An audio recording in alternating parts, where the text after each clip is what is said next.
Thank you. Hello again. This is Jack Benny, the ex-gambler, talking. And Don, believe me, I didn't mind losing the $2. But when I put dough on a horse, the least I expect is a run for my money. Well, I don't blame you, Jack. Your horse came in last, didn't he? Last, he came in at last.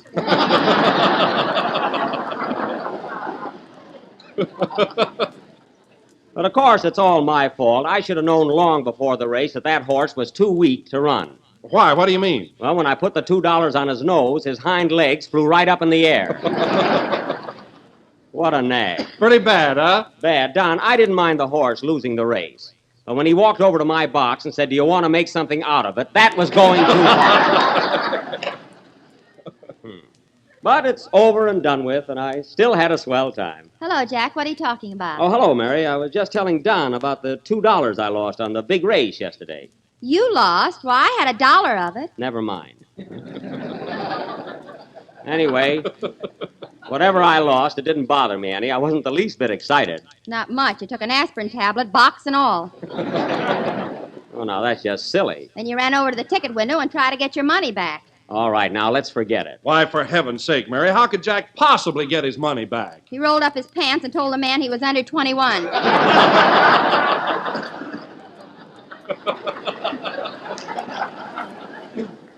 Why, Mary Livingston, I did not. Then why did you make me grab the back of your neck to pull the wrinkles out of your face?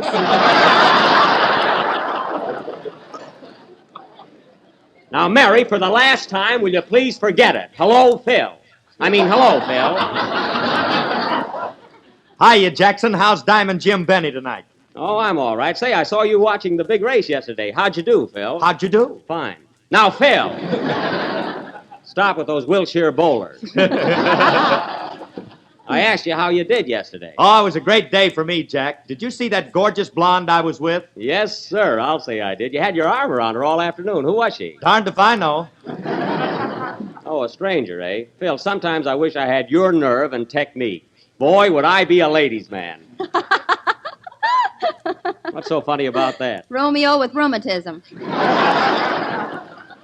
Well, it was damp in those days, too.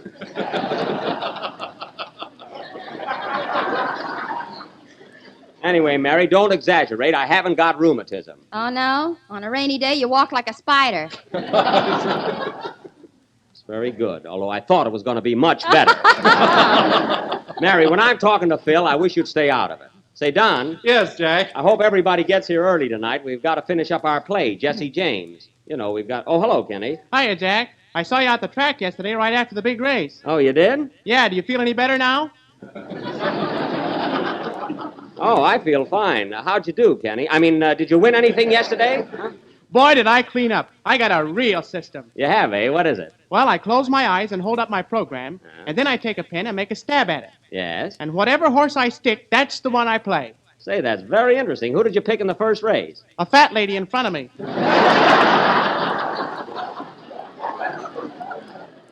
Oh. Gosh, was she burned up. She was, eh? Did she hit you? I think so. I missed the next 3 races.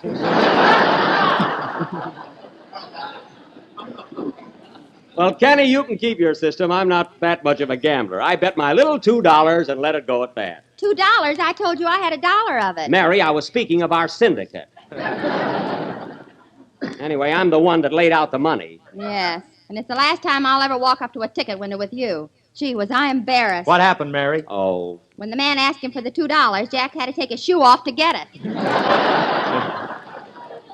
Well, there are a lot of pickpockets around. You can't be too careful. Anyway, I'm better off than any of you fellas because I only bet on one race. Listen, Jack, do you mean to say that you go clear out to Santa Anita and sit there all day just to bet on one race? Yes, I do. Boy, what a tightwad. It's not that at all. It just so happens that I don't care anything about gambling. Well, if you don't care anything about gambling, why are you always going out to the racetrack? Because I like hot dogs. That's why. Well, if you're not a gambler, why do you dress like one? Why do you wear that loud suit? So the mustard won't show, and shut up. Now, let's forget about horses and get on with the program. Are you ready for your song, Kenny? All set, Jack. And for heaven's sake, do it. That kills me. I lose $2. Everybody has to harp on it. I told you I had half of your bet. I'm still referring to our combination. Sing, Kenny, before I get mad. Don, go out and get Andy, will you?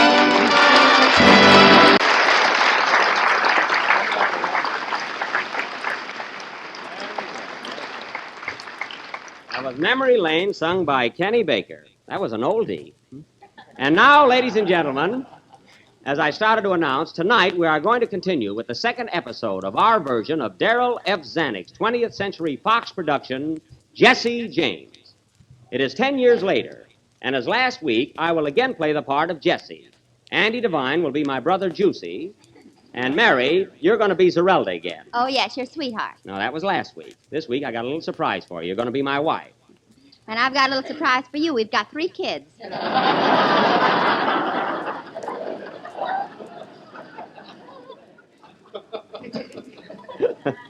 3 kids. What are their names? Jessie, Tessie, and Messie. Well, that's lovely. I'll adore Messi. And Kenny, you're going to have the same part you had last week. You're going to be the president of the St. Louis Midland Railroad. I want to be the engineer. Kenny, you're going to be the president. All right, but I'm going to have a whistle on my desk. Well, suit yourself. I'm going to blow it, too. Quiet!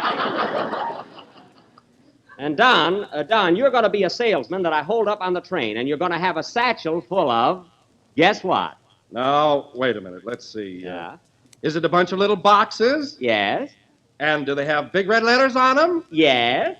And does it come in 6 delicious flavors? You're getting hot, Don. And is it economical and easy to make? Yes. Now, what is it? Grape nuts. It is not. It's Jell-O. Gee. And now, folks, our play will go on immediately. Hey, Jack, am I going to be in this clam bake? No, I'm sorry, Phil. You're not going to be in it this week. My writers don't like you. Oh, yeah? Well, I'll be in that play or my orchestra won't laugh. What, those pushovers? Well, I have to strap your guitar player down before I can say hello to him.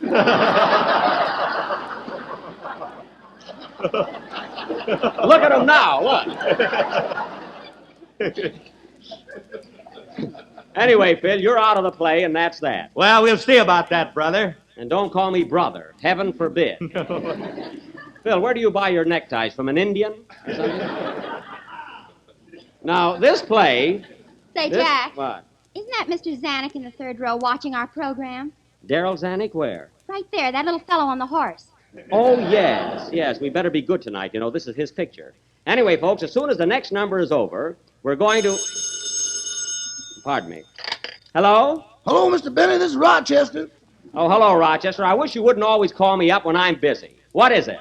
Boss, we got to come to an agreement. Either that polar bear leaves the house or I do. Oh, are you two feuding again?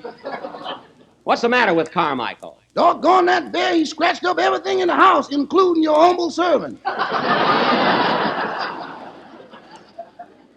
Oh, stop complaining. He hasn't scratched you. Now, wait a minute, boss. I wasn't born with a pinstripe.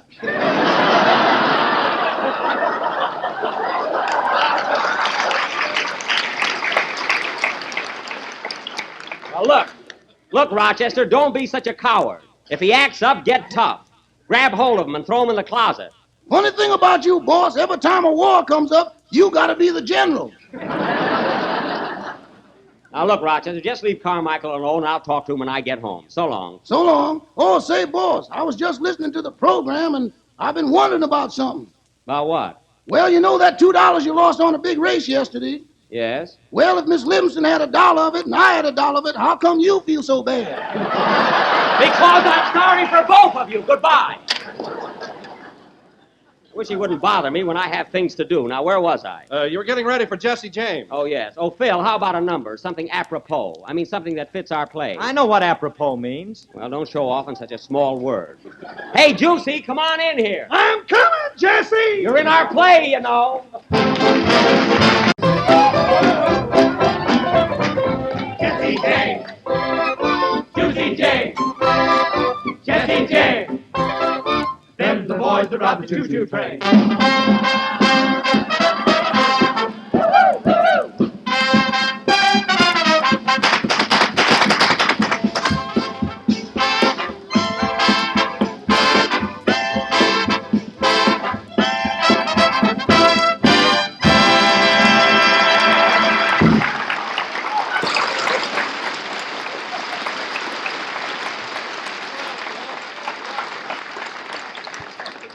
Well, I hope we can follow that.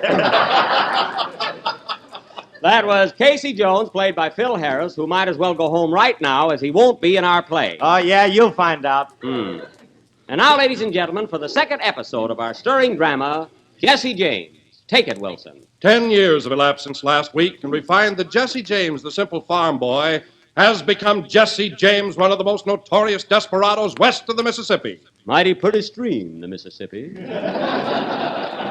As the scene opens, we find Jesse and his wife Zerelda in their hideout in the country. Jesse is cleaning his gun, while Zerelda is knitting him a bulletproof sweater. Curtain, music.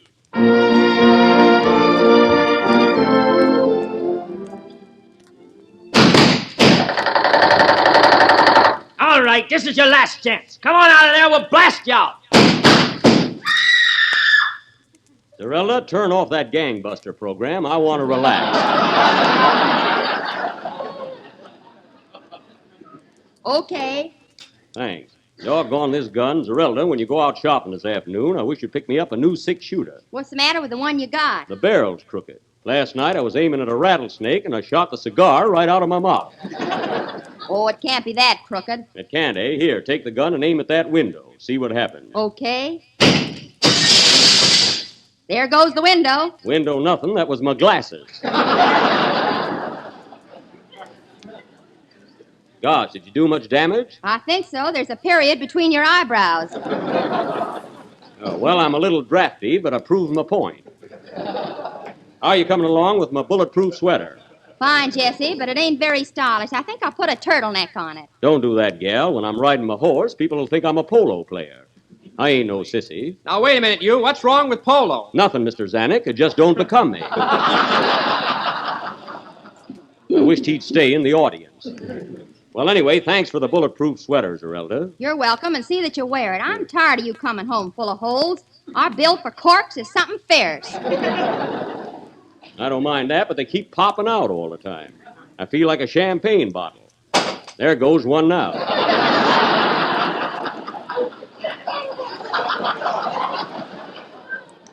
Doggone it. That may be the law. Quick, Zerelda, hide in the closet. What for? We're married.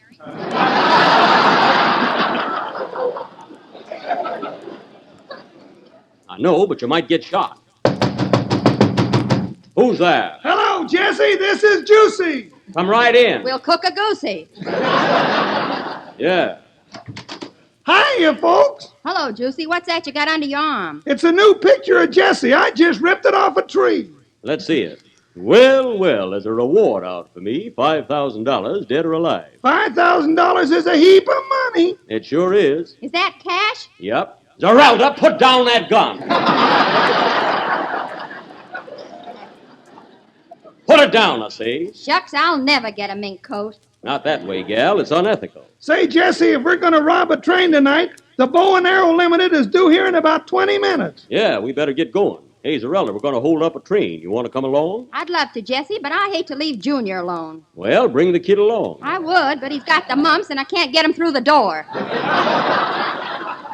Oh, well, some other time then. So long, Zerelda. Wait a minute. Shall I fix your boys some lunch before you go? No, don't bother. We'll eat on the train.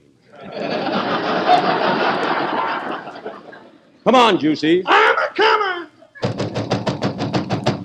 Quiet, you two. It might be the sheriff. Get your gun, Juicy. I got it. Mine's ready, too. Come in. Pardon me, is this 118 Elm Street? Get out of here, Harris. I told you ain't in this play. Oh, nuts.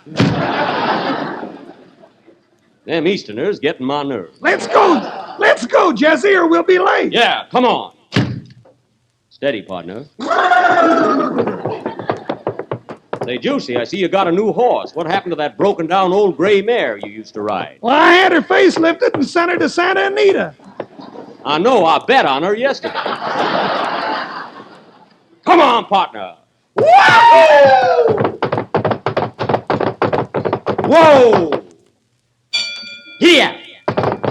Come on. Whoa! Darn those stoplights. We're going through the next one. Yeah, partner. Come on. Jesse James rides again. So does Juicy! 5 minutes later, and we find Jesse and Juicy lurking in the bushes alongside the railroad tracks, waiting for the Bow and Arrow Limited. Well, Juicy should be coming around the bend any minute now. Yep, and they'll never recognize us with these baseball masks on. That's right. But I think we ought to change our voices, too. What are you talking about? Mine changes every 3 seconds. It sure does. And you ought to do something about that voice of yours, Juicy. It sounds like a man with squeaky shoes walking on oyster shells eating peanut butter. It's awful. Well, I had my tonsils shot out 4 times, but they keep growing back in again. Well, stop drinking water. It's that irrigation that does it. Try that for a while. Here she comes, Juicy. Now you duck down in the bushes and make a noise like a locomotive whistle. The engineer will think it's another train coming and stop right about here. Okay, Jesse, let me know when. Ready, Juicy? Get set, blow.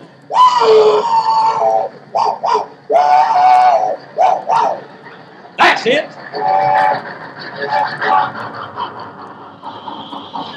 Sure work, Jesse. Come on, let's go. All right, everybody out. This is a holdup. All right, quiet, everybody. Up with your hand. Line up, folks. We don't want to skip anybody. Come here, buddy. You're first. Now, wait a minute. I'm Mr. McCoy, president of this railroad. Oh, you are, eh? All right, Mr. President. Up with your hand. Okay, hold my ice cream cone.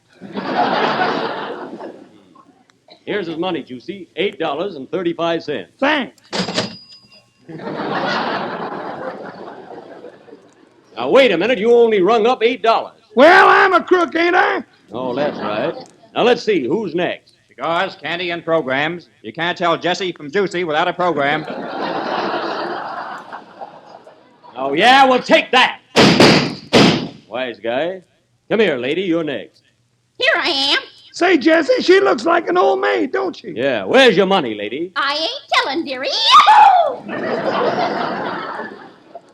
I think we better skip her.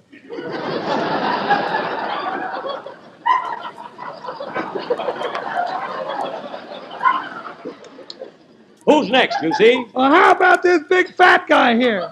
Gentlemen, this is an outrage. Oh, yeah? Who are you, anyway? I'm a traveling salesman. Quiet, lady. So you're a traveling salesman, eh? Yes, sir. Well, none of your stories were on the air. Here's his money, Juicy. $18.75. Okay. Now, let's see. All right, buddy, you're next. How with your hand? How dare you? I'll do nothing of the kind. Oh, pardon me, Mr. Zanuck. Gosh, he sure gets around, don't he? Hey, Juicy, look at that guy in the derby hat trying to run away. I'll stop him. Quiet! This is the whole of it. I want to concentrate. Now, come back here, you. Take it easy, my light-fingered friend. That last shot put my back collar button in front. That voice sounds familiar. What do they call you, stranger? Well, sir, Allen is the name, Fred Allen. Allen, eh? This is 1873, folks. That gives you an idea how old he is.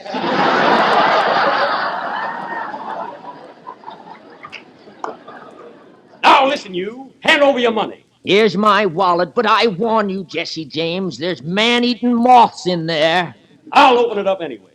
Well, I'll be darned. Look, Juicy, $150,000 in pennies. I always knew you were a miser, Allen. Gentlemen, I protest. You better shake him, Jesse. I'll bet he's got a nose full of nickels. He's got something up there. Well, now, let's see, Juicy. We collected over $150,000 today. I guess we did pretty good. Yep, let's go. Come on, Juicy, we got enough. Goodbye, gentlemen. Oh, no, you don't. Stick 'em up, you two, and hand over that money. Well, Phil Harris, put down that gun. I told you can't be in this place. Have it your way, but hand over that money. I'm a drawing my gun, Harris. Look out. I'm a shooting mine. Take that. Oh, he got me. Yeah, maybe you'll let me in your play next time. So long, Jackson. Oh, I'm getting weaker. Juicy. Jesse, speak to me. Oh, everything is getting dark. It's not so late. I mean for me. I'm a-going, Juicy. I'm a-going. Oh, Jesse! Zerelda, what are you doing here? Jesse, Jesse, speak to me. Tell me what's the matter. Tell me what happened. Listen, gal. Dying Zerelda, dying Zerelda, dying right here on the track.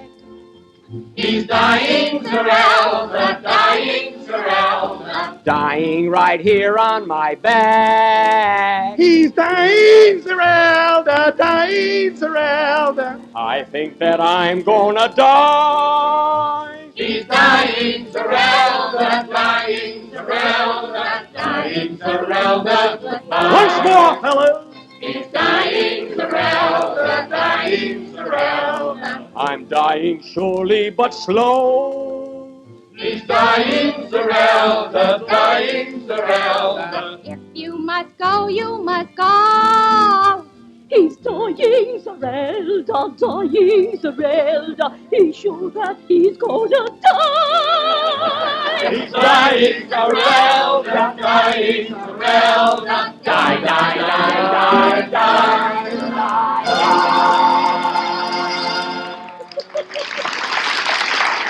Play, Phil!